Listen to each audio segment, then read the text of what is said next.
A very good evening and a warm welcome to the news live on Rupavahini Channel I. I'm Sharon Mascarenhas. I'm Movin Hettiarachchi and here are today's headlines. The 76th session of the United Nations General Assembly opens. President set to address the session tomorrow. Vaccination of children over 12 years of age with chronic diseases and disabilities to commence from the 24th. USA relaxes restrictions on tourists. A revelation on the erasing of data of the National Medicine Regulatory Authority. Jayanta Kattagoda returns to Parliament. Governing Liberal Party clinches a minority victory at the Canadian parliamentary elections. Now for those and other stories in detail. The 76th session of the United Nations General Assembly commenced at the United Nations headquarters in New York at 6:30 p.m. in Sri Lankan time. President Gotabaya Rajapaksa is expected to address the General Assembly tomorrow. According to the President's media divisions, he will be the fifth speaker on the second day of the general debate. The United Nations General Assembly is taking place under strict health guidelines due to the impacts of the COVID-19 pandemic. Reports have indicated that only 100 heads of states are expected to take part in the General Assembly this year owing to the pandemic situation.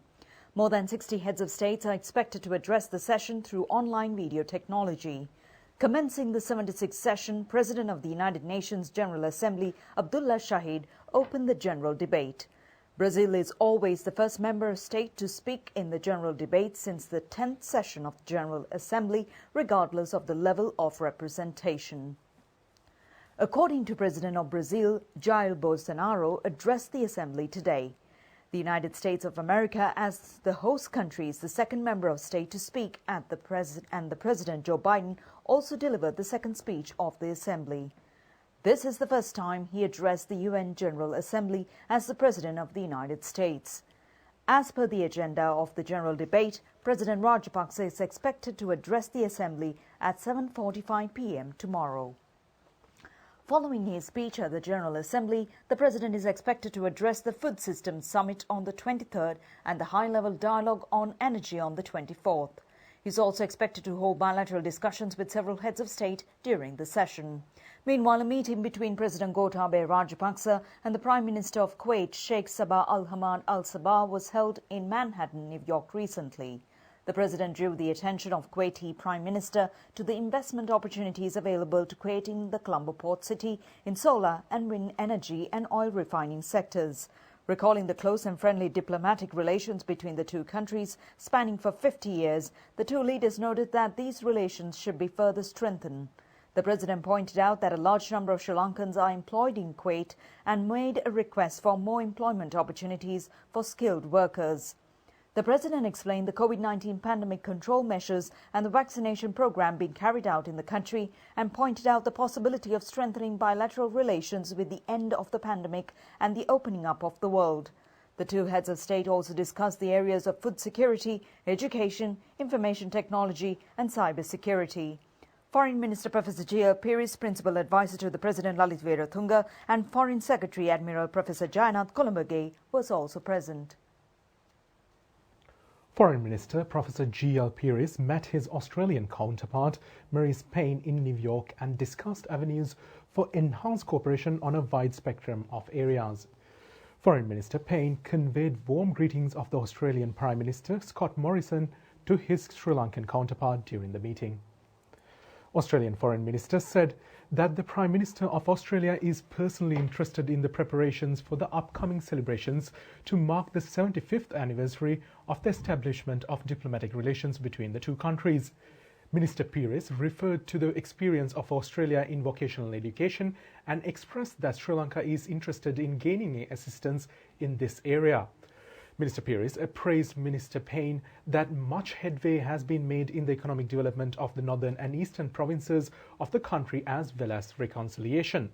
Minister Peiris stated the need to allow local institutions the space and opportunity to carry out their mandates and establishment of an ad hoc external mechanism that overrides this work is unnecessary and detrimental. He said that it is premature and inappropriate to have mechanisms selectively targeting Sri Lanka and goes against the principles of the UN Charter. With regard to human trafficking, he stated that this is a humanitarian tragedy and the government of Sri Lanka has played a substantial role in curbing the illegal activity. Minister Payne stated that there is very warm and significant Sri Lankan diaspora in Australia. She welcomed enhanced cooperation between the two countries in the areas outlined by the Minister Pires. Particularly in the field of intelligence sharing and education, both ministers agreed to work together closely to further enhance warm and cordial relations between Sri Lanka and Australia. Foreign Minister Professor Gio Piri stated that the Conference on Interaction and Confidence-Building Measures in Asia has a vital role to play and can render Yemen service under the current circumstances to all its member and observer states. The Foreign Minister made these remarks when the Executive Director of CICA, Khairati Sarabay, paid a courtesy call on the Minister in New York. Minister Pires emphasized that the work of CICA should be guided by its common objectives, with focus being on the major challenges faced by its membership. The government of Sri Lanka is committed to support the organization and believes that CICA would be able to offer the world many useful insights. The minister also highlighted that all 27 member states have robust institutions and sharing experiences and expertise would be an advantage as the world endeavors to emerge from the COVID-19 pandemic.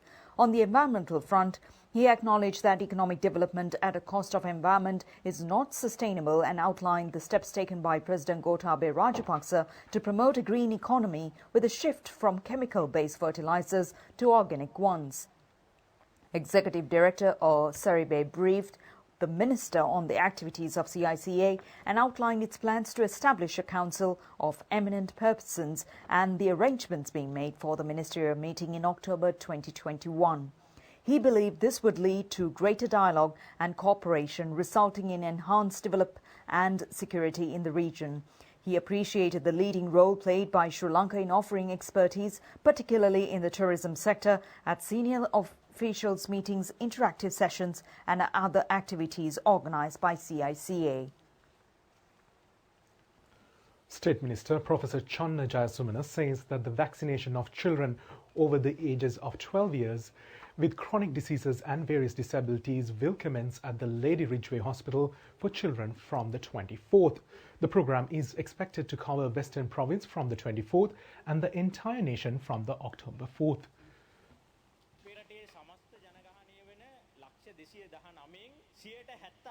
State Minister Professor Channa Jayasumana said that the government is expecting to inoculate 76% of the total population of the country at present.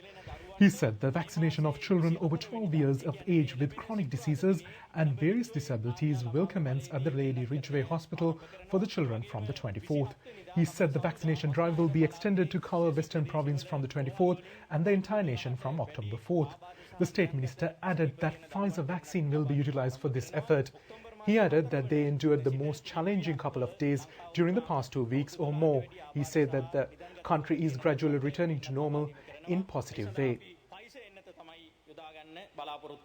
ඉතාම අසීරුම දුෂ්කරම අවාසනාවන්තම දින කිහිපය සති කිහිපය තමයි අපි පහුගිය සතියක දෙකක කාලෙදී ගෙවලා අද මේතනට ඇවිල්ලා ඉන්නේ ක්‍රමානුකූලව රටේ තත්ත්වය යහපත් බවට පත් වෙන වගේ අපිට පෙනෙනවා. A total of 24,927,089 doses of the COVID-19 vaccine have been inoculated thus far under the COVID immunization program. 13,802,944 persons have received the first dose of the vaccine at present. Meanwhile, 11,124,145 persons have received both the doses in the country. A total of 678,746 vaccine doses have been administered to the public in the country during the last 7 days. 59,187 doses were administered yesterday. The inoculation of persons between the ages of 20 and 29 has commenced in many districts at present. Accordingly, the vaccination of persons between 20 and 29 years of age commenced in Anuradhapura district today. The vaccination centre was situated at Valisinghe Harishchandra grounds in Anuradhapura. Vaccination centre operated by the Sri Lankan Army continues to inoculate the public at the Athalavo Yena premises in Batramulla. Vaccination persons between the ages of 20 and 29 in the state community was commenced in 2 centres today. Vaccination drive has been initiated under the supervision of the Office of the Medical Officer of Health in Kottagala. Vaccination was carried out in Dimbula Patana Tamil School and Thalawalkale Tamil School in Hatton, Kottagala. A total of 918 COVID-19 infected persons were identified today. The number of active cases has risen to 60,503. A total of 1,447 recoveries have been reported today, increasing the total recoveries in the country by 434,140. Meanwhile, Director General of Health Services today confirmed 66 COVID-19 related deaths, which were reported yesterday. 89th batch of the Pass Pupils Association of Gampaha Bandaranaike College has donated a consignment of equipment, including intensive care beds, to Gampaha District Hospital yesterday. Litro Gas Company today has donated 600 oxygen tanks to the medical supply unit of the Ministry of Health. The relevant consignment was handed over by the chairman of the company, Theshara Jayasinghe. Meanwhile, the Deputy Director General of Public Health Services, Dr. Hemantha Herath, made remarks on the ongoing inoculation process in the country. We know that at the moment we are targeting basically people between 20 and 30, but we are continuing the vaccination of people above 30 as well as above 60. However, we have already repeatedly mentioning that the turnout at the immunization centers by this age group is not as expected, and that is again we feel that there are so many reasons, but as the Ministry of Health, we would like to emphasize the fact that all vaccines given to this age group, there are so many vaccines, but majority are Sinopharm vaccine, but others are also given. All are equally effective and equally safe. Therefore, I would like to urge the young people in this country to get the vaccination as early as possible, thereby protect yourself as well as protect your loved one at home by making sure that your immunity is boosted up, and therefore you are unlikely to get the disease and unlikely to spread the disease from one person to the other. Director of Family Health Bureau, Dr. Chitramali De Silva, urges pregnant mothers to receive the vaccination against COVID-19 irrespective of the time of their pregnancy.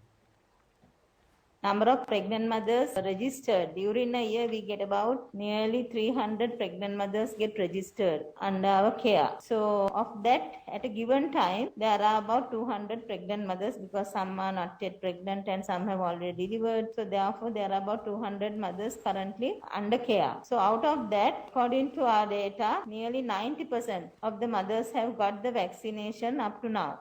But there are some areas where there is a reluctance of some pregnant mothers to get the vaccine. But up to now, we have not seen any complications due to the vaccine of the mothers who have got the vaccination. So therefore, we always recommend all pregnant mothers to get the vaccine irrespective of their time of pregnancy and also irrespective of their age. So they can come and get the vaccine through our public health system, public health midwife or the MOH. They can call and get an appointment and then come and get the vaccine from their area. So that system is available. So vaccines are available, and it's for them to get them motivated to protect their lives and protect their newborn to come and get the vaccination. Chairman of the State Pharmaceuticals Corporation, Dr. Prasanna Gunasena, says that there is no shortage of vaccines in the country and arrangements have been made to obtain the sufficient quantity of vaccines for Sri Lanka. He added that the third vaccine dose will be administered from early November to the total population in the country. We have come to the final stages of vaccine procurement, and as we all know, we have 15.7 million population above the age of 18 in Sri Lanka, and with the last consignment of Sputnik and Sinopharm, we have secured 31.7 million doses for the whole country, which is adequate to vaccinate above 18 population with 2 doses. So the responsibility of procuring vaccines were given to State Pharmaceutical Corporation in January 2021, and by the end of August we have completed the total procurement process and ordered and imported in full the total necessary doses to Sri Lanka. So now the responsibility is to utilize these vaccines effectively to vaccinate everybody above 18 years. As we know, there are certain rumors going in that young people will get side effects of vaccination, which are not true and unscientific. And I think we have seen specialists from medical profession last week has very clearly stated that there are no such complications like impotence or subfertility related to vaccines, and encourage young people to get the vaccination so that we can control this illness. And also there is a rumor going that one vaccine is better than the other one, but no scientific data is there to such theory. As we know, even in US or Israel or United Kingdom, they are planning to give the booster doses. In those countries, they have used AstraZeneca and Pfizer vaccines. So irrespective of the vaccine, whenever it is necessary, we are ready to give the booster dose, and we have secured the booster dose for our population, and you don't have to worry about any shortage of any vaccines. So far, we secured the total required doses for double vaccination, and we have secured the third dose also, which is scheduled to be given starting from mid-October or early November to the total population if needed. So that is based on the recommendations of ACCD, and I think they will give the due recommendation and approval to start the booster vaccination in due course. State Minister Professor Channa Jayasumana revealed in the Parliament today that data related to medicinal drugs which were imported under high price rates during 2015-19 period was among the data which were erased from the system of the National Medicine Regulatory Authority. State Minister further indicated a fair doubt has arisen that certain entities involved in the incident had attempted to erase the relevant data from the system. The State Minister made these remarks while responding to a query raised by the opposition leader Sajith Premadasa. Opposition leader Sajith Premadasa said that the national security of the country has been risked by alleging the disappearance of a total of 1.1 million sensitive data files belonging to the National Medicines Regulatory Authority and pinning the entire responsibility over the incident as a mistake committed by an operator of one private company. Accordingly, he inquired the government whether this incident has caused by the drug mafia in the country and steps taken by the government in this regard. State Minister Professor Channa Jayasumana said that the drug mafia in the country became more powerful during the year 2015 and 19 period. He said that this incident can be considered as a revolt of the drug mafia for not being able to take advantage or reap benefits at present as before. He said that an agreement has been reached on May 3, 2018 to create the relevant system and maintain it for a period of 5 years. He added that this situation has occurred due to the failure of the EPEC company to maintain a backup system as per the agreement and for their negligence and irresponsible behavior in this regard. He added that it is questionable that one of the officers of the EPEC company had erased the file saver using codes. 5,925 files have been erased, he added. The State Minister said that out of which 3,137 files were documents related to the registration and re-registration of normal pharmacies. However, he said that this incident would not be a cause to allow substandard medicines, blacklisted medicines to enter the market, reissuance of medicines already in the country to the market, as well as high price range for the issuance of the same medicines under different brand names and imported medicines. Meanwhile, Jayantha Katagoda has sworn in as Member of the Parliament today before speaking Mahindayapa Abhayavardhana. Following the swearing-in, Parliamentarian Katagoda signed the register for MPs before the Secretary-General to Parliament Dhammika Dasanayaka. Parliamentarian Jayantha Katagoda was appointed as a National List MP to fill the vacancy created with the resignation of former State Minister Ajit Nivard Kabral. Parliamentarian Katagora, who was previously appointed to the 9th Parliament, resigned from his post in order to make way for Minister Basa Rajapaksa to enter the Parliament. Parliamentarian Katagora has served in Parliament for 5 different occasions since the year 2000.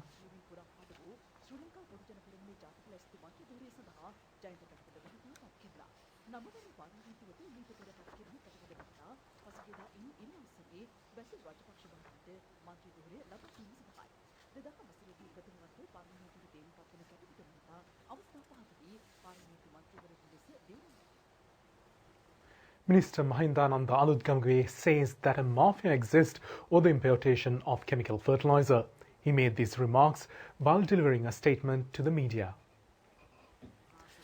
Minister Mahindananda Alutgamge said that many political parties or environmentalists or university lecturers or farmers have not raised their concern or views over chemical fertilizer in the past.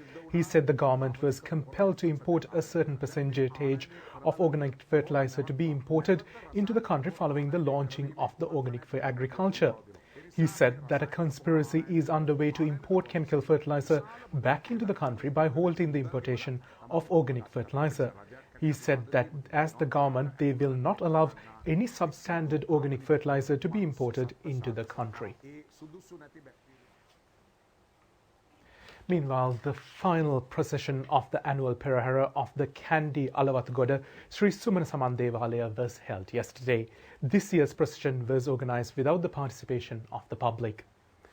Alawatgoda Sri Suman Saman Devalaya is situated in Akuran Divisional Secretariat Division in Kandy District. The present Basnayaka Dilame of the Devalaya, Jayampati Bandara Heen Kenda, has been in the position for 19 years. The annual Perahara festival is celebrated in a festive manner with the participation of the tuskers. The procession parades the streets of the first full moon Poya day following the conclusion of the Sri Dalada Maligaon Perahara festival. However, this year's festival was held prioritizing the customs and traditions. The festival was organized with the instructions and guidance of the Basnayaka Nilame. The final procession commenced at the auspicious time and it paraded inside the Devalaya premises. Subsequently, the festival was concluded after the procession returned to the Devalaya. Basnayaka Nilame of the Kandy Alawatgoda Sri Sumana Saman Devalaya, Jayampati Bandara Heen Kenda, expressed his appreciation for the commitment shown by the Basnayaka Nilames in fulfilling their duties amidst various challenges, including the COVID-19 pandemic. He said that he is honoured that they were able to organize the procession of the Alawatgoda Sri Sumana Saman Devalaya, and he said that all Basnayaka Nilames' appeal is that the festivals and processions of the religious establishments will be able to organize in a successful way next year with the blessings and care of all deities.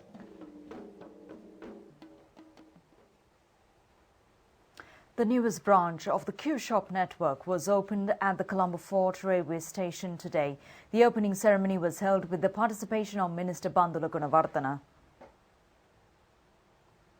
The newest branch was opened together by Sri Lanka Railways and State Trading General Corporation. Accordingly, the commuters travelling to their workplaces from Fort Railway Station on a daily basis will benefit from this new shop. The Q-Shop network was initiated with the intention to provide high-quality consumer commodities at fair and concessionary rates. STTE Minister Lasanthala Geyavanna was also present at the occasion. Deputy Chief Prelate of Askariya Chapter, Venerable Vadaruve Upalithera, says that development of the country is important amidst the pandemic situation. State Minister Roshan Ranasinghe called on the Chief Prelate yesterday to invoke blessings. Speaking to the State Minister, Venerable Thera made remarks over the proposed walking path expected to be constructed on the bank of the Parakrama Samudra in Polonnaruwa. And now we take a look at news in brief. The 7-day Ratana Sutra chanting ceremony held at the historic Ruan Valley Saya site to invoke blessings for the safety and security of the global community from the COVID-19 pandemic was concluded yesterday. The program was organized by the State Ministry of Indigenous Medicine Promotion, Rural and Ayurvedic Hospital Development and Community Health under the guidance of the Chief Incumbent of the Atamasthana, the Venerable Pallegama Sirinivasa Thera, and Chief Incumbent of the Ruan Valley Mahasaya, Venerable Pallegama Hemaratana Thera. Minister Kelia Rambukwella and State Minister Sisira Jayakodi were present at this occasion. Meanwhile, 7-day Ratana Sutra chanting ceremony was initiated at the historic Galabada Rajama Vihare in Veerakatiya Bedigama to invoke blessings for the citizens of the country, including the President and the Prime Minister yesterday. The Ratana Sutra chanting ceremony has been organised under the guidance of the Chief Incumbent and the Deputy Chief Adhikarana Sanganayaka of the Dolosdas Giruvara, including the Runumagam Pattua Saddharmakirti Venerable Kottavayek Chandimathera. The Director of the National Development Media Centre, Milinda Rajapaksa, has been appointed as the Additional Director General of the Government Information Department. He received the appointment letter from Minister Dalla Sala Peruma at the Ministry of Mass Media today. Ministry Secretary Jagat P. Vijayveera, Director General of the Government Information Department, Mohan Samaranayaka, were also present at this occasion. The final Randoli procession of the historic Sabaragamuwa Mahasaman Devalaya paraded the streets last night. The aim of this year's procession is to invoke blessings for the prosperous nation free of COVID-19 pandemic. The Perahara festival was concluded following the day procession and water cutting ceremony held this morning at the Upper Ratambala Canal at Kaluganga. That's it for tonight's English News Update. Thank you for joining us. Good night.